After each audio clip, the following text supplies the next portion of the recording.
தந்தை பெரியார் தொண்டு செய்து பழுத்த பழம் தூய தாடி மார்பில் விழும் மண்டை சுரப்பை உலகு தொழும் மனக்குகையில் சிறுத்தை எழும் பகுத்தறிவு பகலவன் என்றும் தந்தை பெரியார் என்றும் அனைவராலும் அன்பாக அழைக்கப்படும் ஈவே ராமசாமி அவர்கள் செப்டம்பர் 17, 1879 ஆண்டு ஈரோட்டில் பிறந்தார்.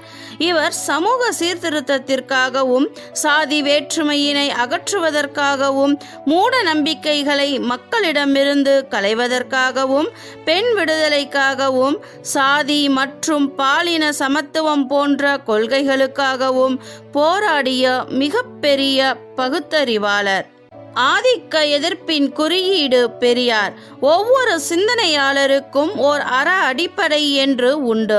வள்ளுவரை பொறுத்தவரை அவரது அற அடிப்படை என்பது வாய்மை பொய்யாமையாகும். மார்க்ஸை பொறுத்தவரை உழைப்பு அறம், சுரண்டல் அறமற்றது. பெரியாரை பொறுத்தவரை மாந்த நிகர்மை என்பதே அறம். அதுவரை பலரும் பேசத் தயங்கிய கருத்துக்களை பொதுவெளிக்கு கொண்டு வந்து அதன் மூலம் உரையாடல்களையும் விவாதத்தையும் தொடர்ந்து ஏற்படுத்தினார். தனது சிந்தனைகளை ஆழமாக பரப்பினார். குறிப்பாக இளைஞர்கள் மத்தியிலும் பெண்கள் மத்தியிலும் கேள்விகளை எழுப்பினார். சமூக நீதி, சாதி, கடவுள் மறுப்பு, சமூக ஏற்றத்தாழ்வு, பெண் விடுதலை, பெண் கல்வி, விஞ்ஞானம், அரசியல், அறிவியல் என அனைத்து விஷயங்கள் குறித்தும் பெரியார் பேசினார். வயோதிக காலத்திலும் ஓய்வெடுக்காமல் தனது சமூக பணியை இடைவிடாது தொடர்ந்தார். இதனால்தான் இவருடைய பிறந்த நாளை சமூக நீதி நாளாக கொண்டாடி வருகிறோம். பெரியாரின் குடும்பம் வசதியான வணிக பின்னணியை கொண்டது. இளம் வயதிலேயே தன்னியல்பாக அவருக்குள் பகுத்தறிவு துளிர்விடத் தொடங்கியது. இதனால் சமூக ஏற்றத்தாழ்வு, தீண்டாமை, மூடநம்பிக்கை என எல்லாவற்றிற்கும் எதிரான கேள்விகளை அவர் கேட்கத் தொடங்கினார். 1902 ஆண்டுகளில் கலப்பு திருமணங்கள் நடத்தி வைத்தார். அனைத்து சமய சாதியினருடனும் அமர்ந்து விருந்துண்டார். இதனால் அவருக்கும் அவர் தந்தைக்கும் மனக்கசப்பு ஏற்பட்டு துறவு பூண்டு காசிக்கு சென்றார் தந்தை பெரியார். காசியில் அவருக்கு நடந்த நிகழ்வுகளால் இறை மறுப்பாளராக தன்னை மாற்றிக்கொண்டார். ஆரம்ப காலகட்டத்தில் காந்தி கொள்கைகளில் ஈடுபாடு கொண்டு 1919 ஆண்டு தன்னை காங்கிரஸ் கட்சியில் இணைத்து கொண்டார். காந்தி தலைமையில் காங்கிரஸ் நடத்திய பல போராட்டங்களில் கலந்து கொண்டு சிறை சென்றார். காந்தியாருடைய கொள்கைகளை ஈரோடு ராமசாமி தமிழ்நாடு முழுவதும் பரப்பினார். அவருடைய சொற்பொழிவுகள் நாட்டில் விடுதலை உணர்ச்சியை உண்டாக்கின. பேசுவதோடு நிற்காமல் அவரே அதை கடைபிடித்தார். மனிதனை மனிதன் தொடக்கூடாது, தெருவில் நடக்கக்கூடாது, கோயிலுக்குள் போகக்கூடாது, குளத்தில் தண்ணீர் எடுக்கக்கூடாது, கண்ணிலேயே படக்கூடாது. இப்படியெல்லாம் உள்ள வேற்றுமைகளை பார்த்து கொண்டிருப்பவன் கடவுள்தானா? எத்தனை நாளைக்குத்தான் மனிதர்கள் அடங்கி ஒடுங்கி கிடப்பார்கள்? கடவுள் இருந்தால் தீட்டு தீண்டாமையுள்ள நாட்டை நெற்றிக் கண்ணால் எரித்து சாம்பலாக்க வேண்டாமா? தீண்டாமையை பற்றி, தீண்டாமை ஒழிய வேண்டியதை பற்றி புரட்சிகரமாக பேசினார். காங்கிரஸ் இயக்கத்தில் உள்ள வைதிகர்கள் இவருடைய பேச்சை கேட்டு அதிர்ந்து போனார்கள். கள் விற்பனையை தடுக்க வேண்டும் என்பதற்காக தன்னுடைய தோப்பில் இருந்த 500 தென்னை மரங்களை வெட்டி சாய்த்தார் பெரியார்.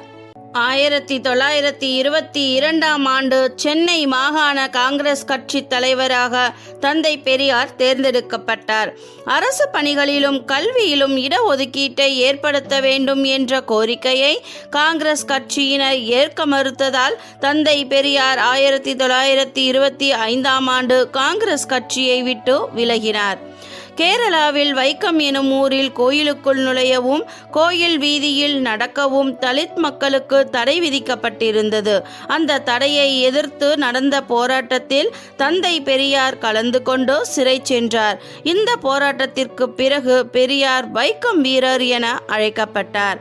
1925ஆம் ஆண்டு சமூகத்தில் இருக்கும் மூட பழக்க வழக்கங்களை அகற்ற வேண்டும் என சுயமரியாதை இயக்கம் தொடங்கினார். அதே ஆண்டு குடியரசு நாளிதழையும் தொடங்கினார் தந்தை பெரியார். இந்த நாளிதழ் மூலம் பெரியார் தன்னுடைய கொள்கைகளையும் சிந்தனைகளையும் பரப்பினார். இதற்கு மக்களின் பெரும் ஆதரவும் கிடைத்தது. மாநாடு கூட்டங்கள் நடத்தி மக்களிடையே விழிப்புணர்வை ஏற்படுத்தினார். 1938 நீதி கட்சியின் சார்பாக பெரியார் இந்தி மொழிக்கு எதிராக போராட்டத்தில் ஈடுபட்டு கைது செய்யப்பட்டு சிறையில் அடைக்கப்பட்டார். 1939ஆம் ஆண்டு இந்தி எதிர்ப்பு போராட்டத்தினால் சிறை வைக்கப்பட்டிருந்த ராமசாமி விடுதலையானதும் நீதி கட்சியின் தலைவர் பொறுப்பை ஏற்றார். பின்னர் நீதி கட்சி என்ற பெயரை 1944ஆம் ஆண்டு திராவிட கழகம் என பெயர் மாற்றினார் பெரியார். திராவிட கழகத்தின் கொள்கைகள் வெகு விரைவில் மக்களிடத்தில் சேர்ந்தது. பெண்கள் உரிமை, பெண் கல்வி, பெண்களின் விருப்ப திருமணம், கைம்பெண் திருமணம், ஆதரவற்றோர் மற்றும் கருணை இல்லங்கள் போன்ற செயல்களில் ஈடுபட்டனர். 1962ஆம் ஆண்டு திராவிட கழகத்தின் பொது செயலாளராக கி. வீரமணி அவர்களை நியமித்தார். முழு நேரமும் கட்சி பொறுப்பை கவனிக்கும் விதத்தில் அவருக்கு பொறுப்பை தந்தார். அப்போதைய இந்திய கல்வி அமைச்சர் திரிகுணா சென் அவர்களால் தந்தை பெரியாருக்கு யுனெஸ்கோ விருது 1973ஆம் ஆண்டு ஜூன் 27ஆம் தேதி வழங்கப்பட்டது. 1973ஆம் ஆண்டு டிசம்பர் 19ஆம் தேதி சென்னை தியாகராஜ நகரில் நடைபெற்ற கூட்டத்தில் சாதி முறையையும் இழிவு நிலையையும் ஒழித்து கட்ட திராவிடர்கள் அனைவரும் ஒருங்கிணைந்து பாடுபட வேண்டும் என்று முழக்கமிட்டு தன்னுடைய கடைசி உரையை முடித்து கொண்டார். இதுதான் அவரின் கடைசி கூட்டமாகும்.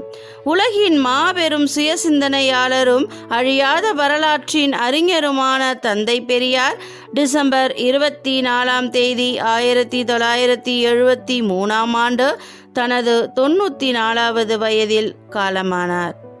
தமிழ்நாடு அரசு தந்தை பெரியாரின் நினைவை போற்றும் வகையில் அவர் வாழ்ந்த ஈரோடு இல்லத்தை பெரியார் அண்ணா நினைவு இல்லமாக்கியுள்ளது.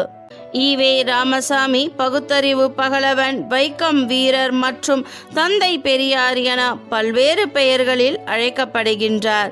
மானுடம் இருக்கும் வரை தந்தை பெரியாரின் கொள்கைகள் நிலைத்திருக்கும். வாழ்க பெரியார்!